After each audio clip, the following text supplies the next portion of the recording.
ladies and gentlemen, thank you, Professor Kalluri, and I would like to thank Vijayanand for inviting me yet again here. Probably the sixth edition, I'm still there. My brief is about genetic profiling, actionable genes, and cancer management today. So, do we really need to be just watching lectures, or can we really act on them? So let's have a few examples and see why we should be bothered about it. In fact, I subscribe to just 3 professional WhatsApp groups. I'm not very fond of them, but I still tolerate them.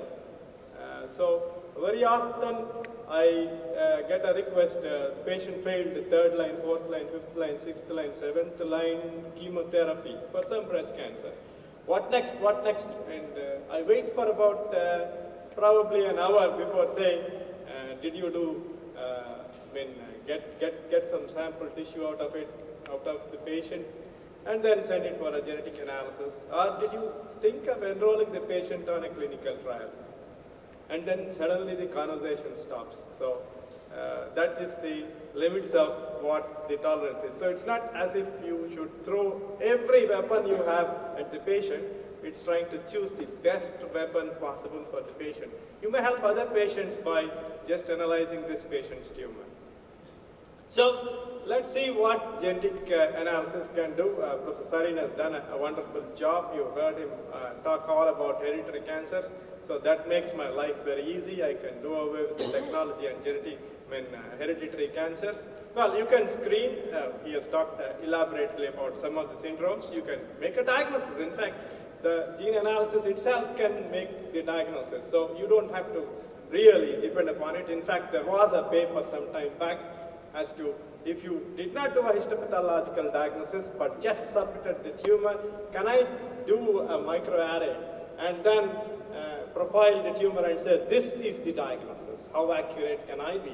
Yes, you can be pretty accurate. The accuracy is sometimes surprisingly as high as 86% to 98% for various tumors. So you can actually make a diagnosis using just genetic information, and you don't need a histopathologist. So are we throwing out the histopathologist? Are we throwing him away? No, don't do that. Don't throw away the baby with the bathwater. Not yet. We still need the histopathologist. I'll tell you why we need the histopathologist a little later. Can we prognosticate? Yes, you can use this information for prognostication. Some amount of prognostication, Professor Sarin has talked to you about what happens if you carry the gene mutations, BRCA1 and 2. Well, by the way, when some woman asks you, do I get it from my father? You should say your mother would have loved if your father had both the BRCA1 and 2 together, so that she could have disposed him of earlier. So that is important. So I know most women in the world wish that the BRCA1 was very active in all their men, especially their husbands, but that's fine. So you can't repair anything which goes haywire in your genes.